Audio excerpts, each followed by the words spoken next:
weeks. So I'm going to have two parts on this. Okay. All right.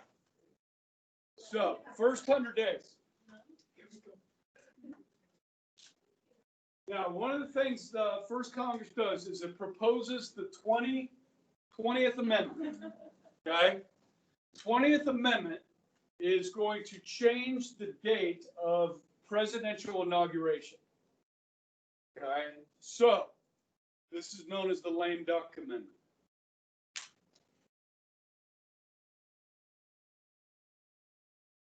When John Adams was elected president, he was the first one to live in the White House. He lived in Boston.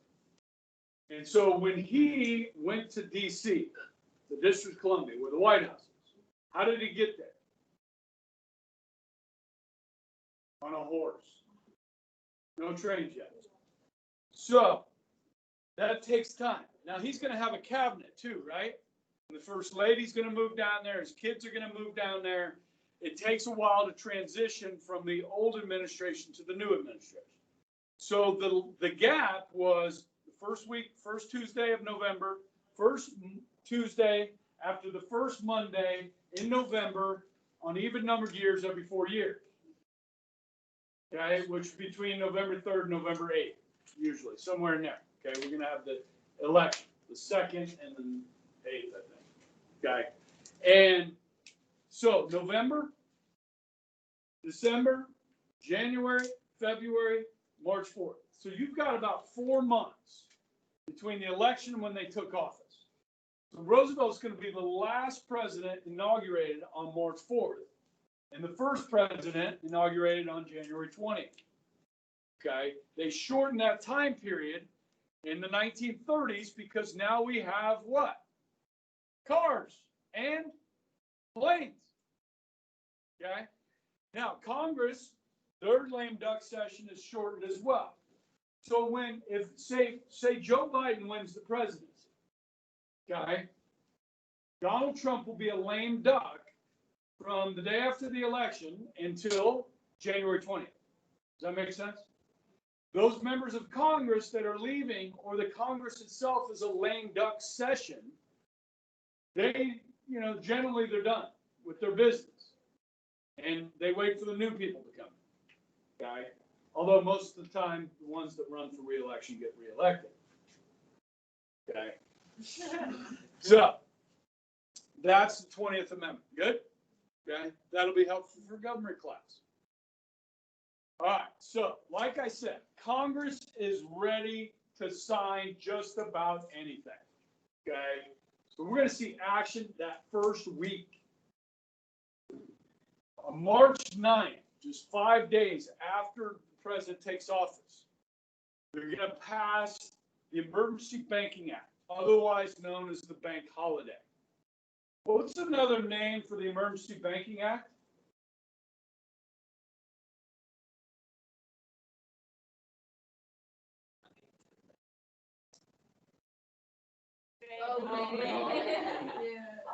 I thought you were asking. I'm talking, but are you hearing? Yes. Okay. These terms, like the bonus bill and the Adjusted Compensation Act, are the same thing. The bank holiday is the same thing as the Emergency Banking Act. Okay. Now, this passes both houses of Congress and signed into law by the president in 1 day. Yeah, that almost never happens. Okay. Now, here we go. What is this bank holiday? Well, the United States government, the national government, under the direction of the Department of the Treasury, under the direction of Henry Morgenthau, who was Secretary of Treasury, is going to shut down all the banks in the country. Now, we've already lost 25% of the banks, right? So they're going to shut down the banks and investigate. Treasury is going to send people in to find out what the state of the banks are. This is the bank holiday. Now, on Martin Luther King Day, the national holiday, right? The banks are closed. Okay? On Veterans Day, the banks are closed. right? This is a bank holiday that can last days for some banks, weeks for others, months for others. Okay, some banks will take a long time to be reopened. Now, I know some of you are in government class, but you haven't been in government class for about 5 weeks. There's this thing over here called the U.S. Constitution behind the banner. Okay? In this Constitution, it lays out the powers that government has. Now, if you were to scour the Constitution, do you think you'd be able to find a clause in there somewhere that would allow the executive branch of government to go in and shut down privately owned businesses, investigate them, and then reopen them only when the government saw fit to reopen these private businesses? Is this constitutional? Can you do this? Does Congress know this is unconstitutional? Yes. Does the president know? Yes. Do the people know? Well, a lot of them do. The question is, do they care? People were worried about the banks. We were in a crisis. So when you're in a crisis, more power goes to the executive branch. Remember in government students, we were talking about habeas corpus the other day, and when Lincoln, ignored the Constitution. We were in a crisis. This happens. Okay. So when Joe Biden says, well, he would be in support of a national mask mandate, where the president can determine everybody everywhere in this country have to wear a mask. Could he do it? Not constitutionally. Okay.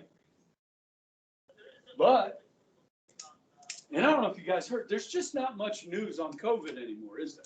It's like, I remember during the lockdown, we were checking the numbers every day. Were you doing that? I was doing that. Now you can't get the numbers every day. You get them like every 3 days or 4 days.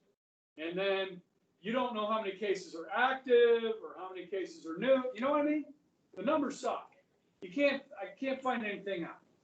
Now you can see the number of hospitalizations and the number of empty ICU beds, right? You can see that, which is an important number.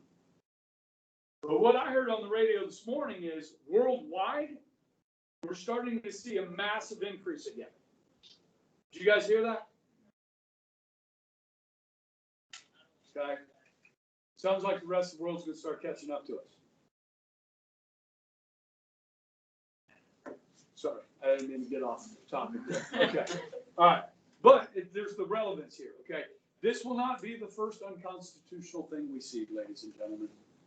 There's going to be a lot of that going on, okay? All right. So Roosevelt goes on the radio, okay? And what the media termed fireside chats, okay? This is lovely, right? You're sitting around the fireside with your family. There's no television, right? There's no TV. So what do you do when you go home? You eat dinner together. Everybody eats at the table. You retire to the living room. You turn on the radio. The president comes in and talks to you. Okay? It's really quite wonderful. Okay? Fireside chat. Okay? Now, we have a president right now that uses a different technology to go right to the American people. Yes? He doesn't need the media to get his message out. He tweets, right? It's the same thing, okay? Now, styles are much different. Yeah. Now, he's going to try and reassure the American people about the banking situation, okay? Look, we're shutting down the banks. We're going to investigate it. We're going to make sure they're good. They're going to rush money. So they're going to print a bunch of money and send money to the banks. And then guess what happens? People start to have confidence again in the banks. Okay? So about 80%. Now remember, we've already lost a quarter of the banks. So the remaining 80% that have survived this far are in pretty good condition. Okay? Within about a month of this, people are taking the money from underneath their mattresses and putting it back in the bank. Okay? Because people were afraid to put their money in the banks again. You know, this 9 million people lost their account. Okay? So the confidence starts to come back. Okay? By midsummer, 94% of the banks were reopened. Okay? And then Congress gets involved with the next thing. And this is called the GlassSteagall Act. And they're going to create the FDIC, the Federal Deposit Insurance Corporation. Now, at the time, the FDIC would insure your money up to $5,000. Okay. Today, how much will they insure you up to? Put your money in the bank. You've seen this logo at the bank, right? $250,000. Okay. Now, if any of you guys have a problem here, like you have more than $250,000 to put in a bank, then you should put it in different banks. Okay. And if that is an issue for you, see me after class. We'll talk about your test grade. Just kidding. Now, this is going to prevent runs on the bank. Remember the speculation, people freaking out, everybody going to the bank, okay? Because they're worried about their money. This has the full weight of the federal government and $5,000 of insurance in covering your deposits, okay? Now, guess what? There's strings attached. In order for your bank, your business, to get FDIC protection, your bank must join the Federal Reserve. Okay? You got to become a member of the Federal Reserve, which means if you're a member of the Federal Reserve, they can do what to you? They can regulate you, put rules on you. Okay? Can you find banks or credit unions that are not FDIC members or Federal Reserve members? Yes. They're hard to find, but you can open a bank without joining the Federal Reserve. Okay. If you don't want to be regulated by the federal government. Okay. And avoid the bureaucracy. Good? All right. We're off and kicking here with the New Deal. Can you wait to see what's on the next slide? What's next? Oh, we're going to talk about money. Does it look like gold? But the slide background is supposed to be gold color, okay? You got gold over here. Okay. They don't match. Yeah, they don't match. Yeah, it could be, yeah. I do have some green slides. All right, how much time do we have? 15, I can do it. Okay. You ready for some economics 101? Yeah. Okay. Anybody have a dollar bill? I just need a one. I have my debit card.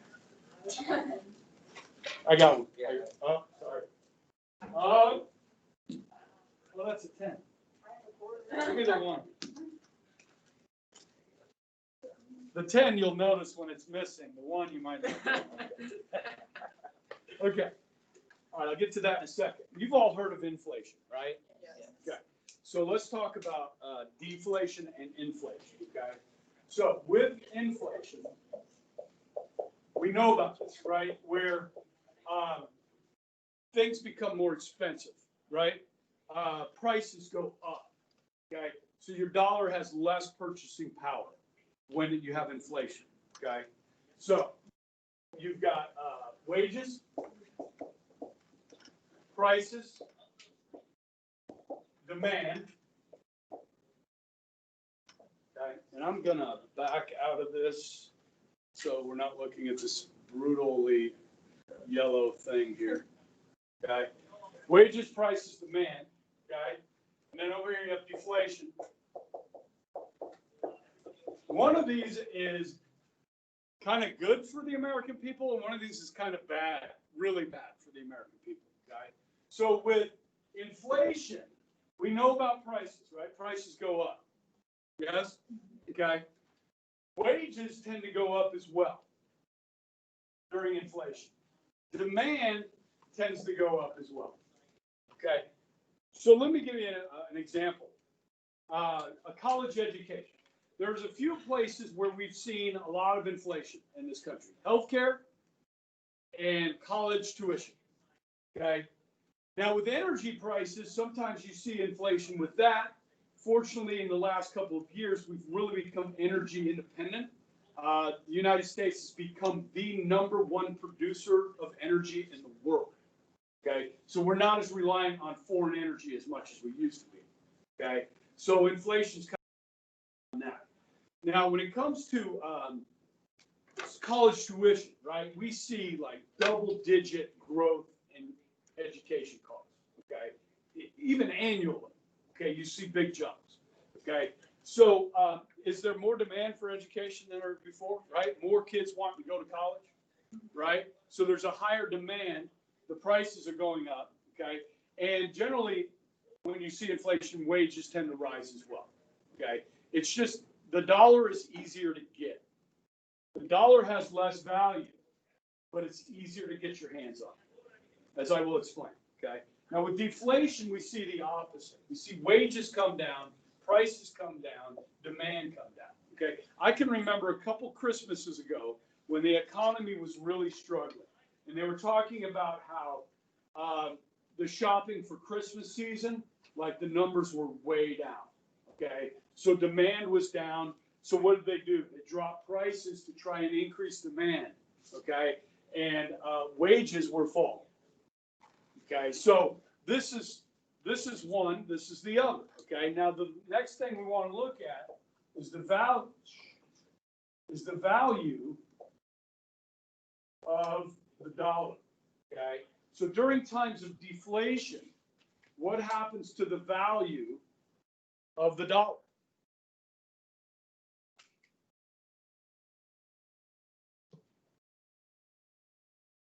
It goes where?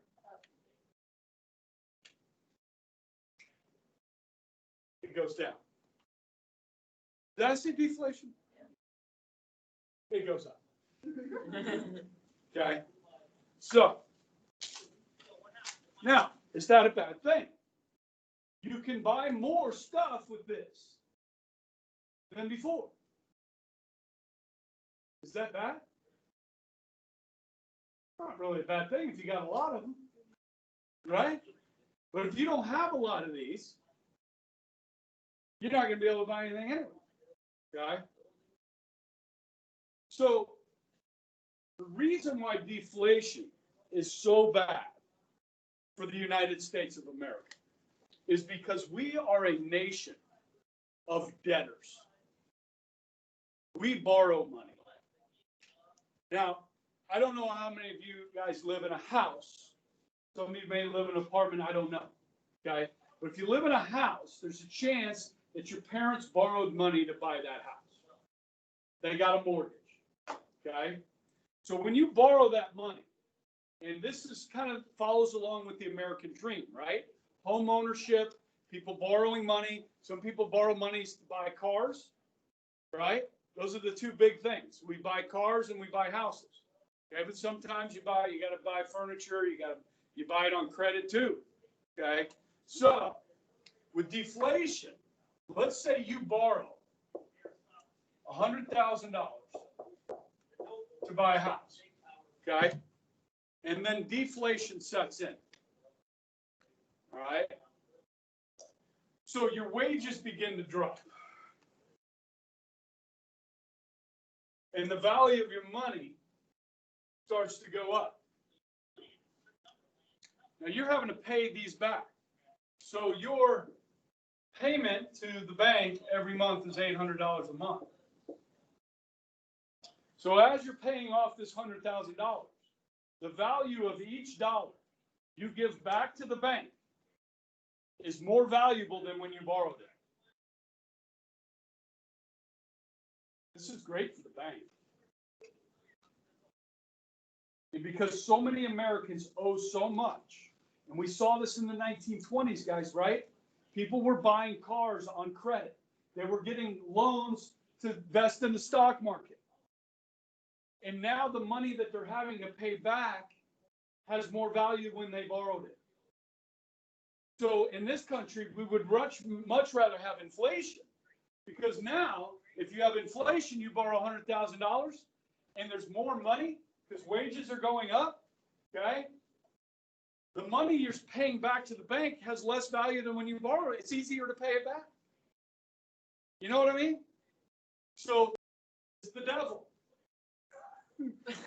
We don't want deflation. Okay? You with me? Everybody following to this point? Now, we got a problem. How do we reverse this deflation? Because this is happening to America in 1932. How do we reverse it? Yeah.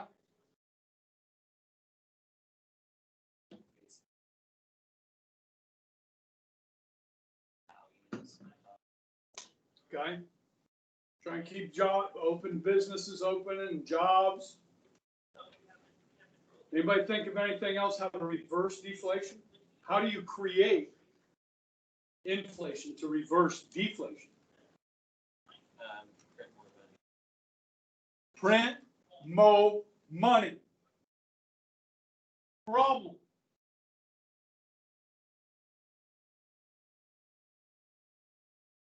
Problem. The United States money is backed 100% by what?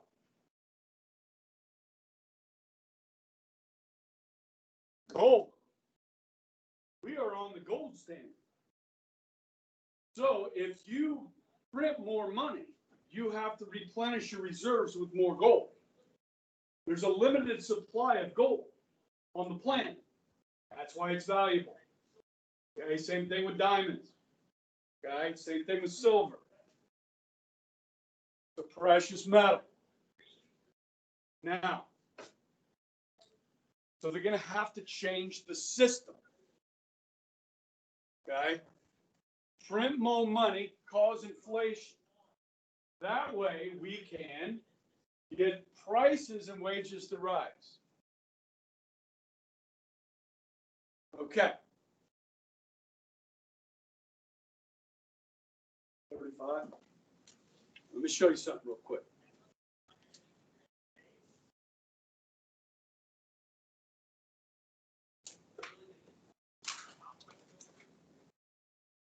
These are gold coins. Okay. Half eagle worth 5, an eagle worth 10, double eagle worth $20. Okay. Now, I've got one gentleman in here. You whipped out your wallet. You got any coins in that wallet? No. You have coins in your pocket, bud? No, I don't need any coins. Okay. Do you like carrying around change in your pocket? No. Nobody likes that. Okay. Gold is heavy, too, right? It's a heavy metal. Now, you can carry around gold coins and use gold coins to pay for things, but most people don't like to do that. So, you can exchange 2 double eagles and an eagle for one of these. This looks like a $50 bill, doesn't it? It's got the same guy on it. Ulysses S. Grant. Okay? It says 50. But at the top, it says gold certificate. So, people would carry around gold certificates. Okay? Not dollars. Gold certificates. Okay? Now, you carry these around and use that to buy goods. Okay? Now, if you wanted to use the coins, you could. Some people did. Okay? So in 1934, the Gold Reserve Act, they are going to modify the gold standard. They're going to order everybody that owns any of these coins, you have to turn them in. It's illegal to possess these coins after 1934. It's against the law. All your gold certificates must be turned back in. Okay? And in exchange, you're going to get these.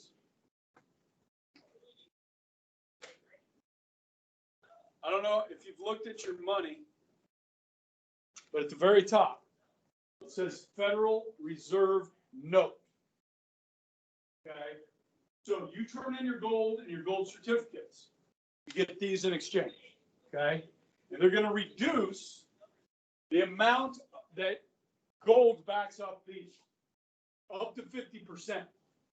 This is going to allow the government to print a lot of money. Okay? Now, how do you get that money into people's hands?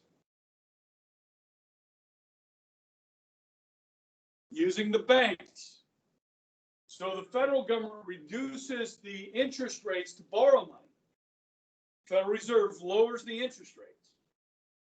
And the banks lower interest rates for you and I so that we can borrow money. So like right now, you can get a 30-year mortgage on a $100,000 loan for under 4% interest, which is a great time to buy a house right now. Okay? You're not ready. I hope they're still low when you get out of college. Okay? Probably will be. Now, in 1976, when my parents got a $90,000 loan to buy a house, they were paying 13.5% interest. It almost bankrupted. Now, this would be worth around 50 cents in gold. Following me?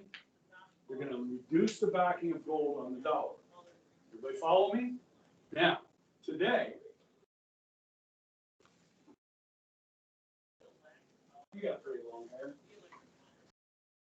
So if I ripped out one of Kenzie's hair, could I buy that much gold with $1 today? No. Gold is trading at about $1,300 an ounce. Okay. What's backing up this dollar today? Nothing. Except our faith in our economic system. Okay? There's no gold backing up our money any longer. Okay? Now, I didn't get all the notes out before the bell rang, but I will post these in my lecture to start tomorrow and probably do a little review on that because I went through it pretty quick. Okay? But do you think you get the gist of this? How they cut the amount of gold backing the dollar? Now, originally, they did it at 59.6 cents, okay? Congress said that they could reduce it up to 50%. And over time, that number keeps dropping until there's no gold back. Because we're printing money like it's going out of style today, okay? All right. Have a good weekend.